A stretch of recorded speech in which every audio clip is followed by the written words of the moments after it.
Hi, everybody. Lee Brower here, and welcome to this week's edition of Meaningful Monday. I am grateful to be here, and I am glad to be here. And where is here today? Today is we're in Las Vegas, Nevada. Flew in Friday night, hooked up with my beautiful wife Lori, and we've spent the last 3 days together. Flew in from Toronto, actually, where I had the opportunity to spend time with other of the coaches, the associate coaches, and the leadership of Strategic Coach in Toronto for a great 2 day experience there. And but last week, the highlight of last week, and really maybe the highlight of this whole year, was Wednesday night when Lori and I took our six granddaughters to go see Frozen, the Disney on Ice Frozen.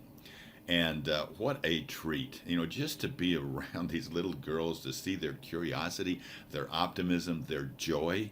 What a great example for me and for everybody, really, to see the lights come on in these kids and how much they just really enjoy things. And two of the little girls, they're twins, they're identical twins, Jane and Lila. And they're 5, 6 years old. And they came out, of course, all the girls came out dressed up in these part of the costumes of I think it's Elsa and Anna, and but they had different outfits on, but they just push a little button and this music would broadcast inside. They had somewhere in the dresses were embedded the music, Let It Be, and another one, and so we're in the car and little Jane or Elsa, Lila says, "I feel like music. Hit it, Jane." Jane hits the button and out the music goes, and then these kids are singing, and what joy that brings to Grandpa. And I'm just grateful for that. But we go through life and we have our ups and downs, and I've had my downs. There's times when you just feel like, wow, the world's against you and things aren't just going the way you would like them to go. And I know that some of you have had your downs, but Lori's very sensitive to that. I'm very blessed that she sent me a couple of paragraphs from a book that I really think the world of. It's called The Power of Truth, and it's by William George Jordan.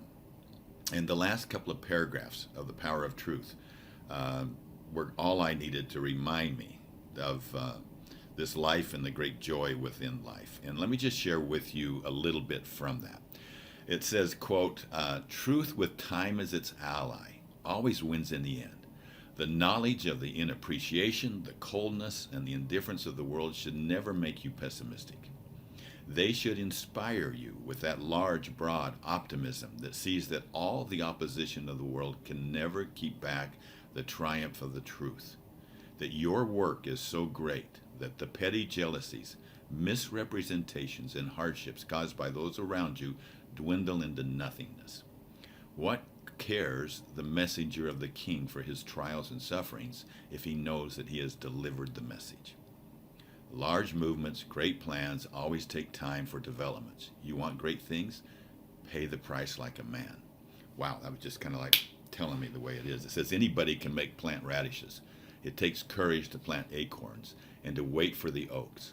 Learn to look not merely at the clouds, but through them to the sun shining behind them.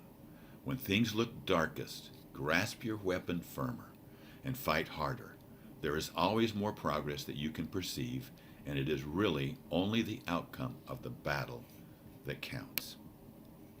And then I was reminded of a quote, just so simple but yet so inspiring, that says, "Unhappiness is the hunger to get. Happiness is the hunger to give." And to me, that is the core of a meaningful life. To look around us, to let the arrows point out, and be able to find those opportunities where we can give and not just be focused on getting. Make this a give week for you. I'm going to make it a give week for me, and this will be a meaningful week. Someone else once said, "Be good each day, and eventually you'll become great." So that's my quest. I challenge you with that, and I'll talk to you next Monday. Thank you. Bye-bye.